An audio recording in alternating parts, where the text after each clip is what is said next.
Bonjour et bienvenue dans cette vidéo concernant l'intégration par partie. Dans cette vidéo, nous allons apprendre à intégrer des fonctions telles que x fois e puissance x ou encore un polynôme qui multiplie un logarithme. C'est une méthode qui permet généralement d'intégrer des fonctions qui se présentent sous forme de produit. L'idée est d'utiliser la formule de dérivation du produit des fonctions. Si j'ai la dérivée d'un produit de fonction f de x fois g de x, on sait bien que la formule de dérivation nous donnera f'g plus fg'.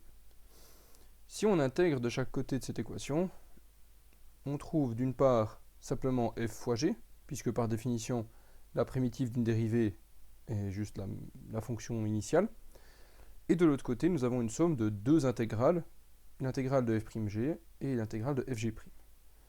Du coup, en réorganisant, nous arrivons à calculer l'intégrale de f'g grâce à f fois g moins l'intégrale de fg'.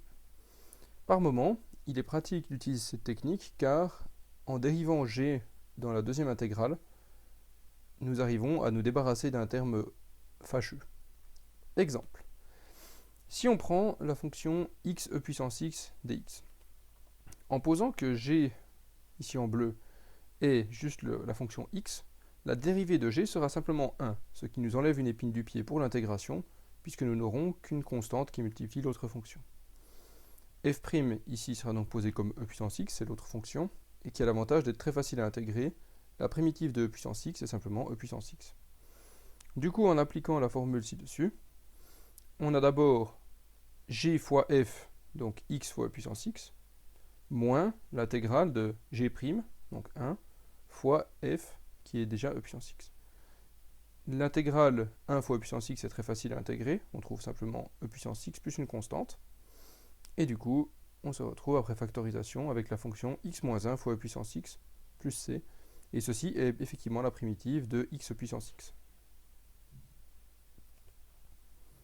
Maintenant, si on prend une autre fonction comme ce polynôme x carré plus 2x moins 1 fois un logarithme, ici l'astuce est de considérer que la fonction qu'on va dériver n'est pas le polynôme, comme on aurait l'habitude de le faire, mais le logarithme lui-même. Si on pose que f' est un polynôme, f est facile à calculer, c'est juste la primitive d'un polynôme. Ici, ce sera 1 tiers x cube plus x carré moins x, plus une constante, mais ça n'a pas d'importance ici.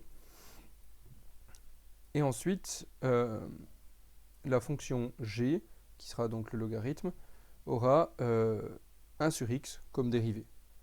On se rend bien compte que si on commence à calculer cette intégrale, l'intégrale qui sera dans la partie de droite de l'intégration par partie sera simplement 1 sur x fois un polynôme, ce qui est à nouveau un polynôme et ce qui est donc facile à intégrer.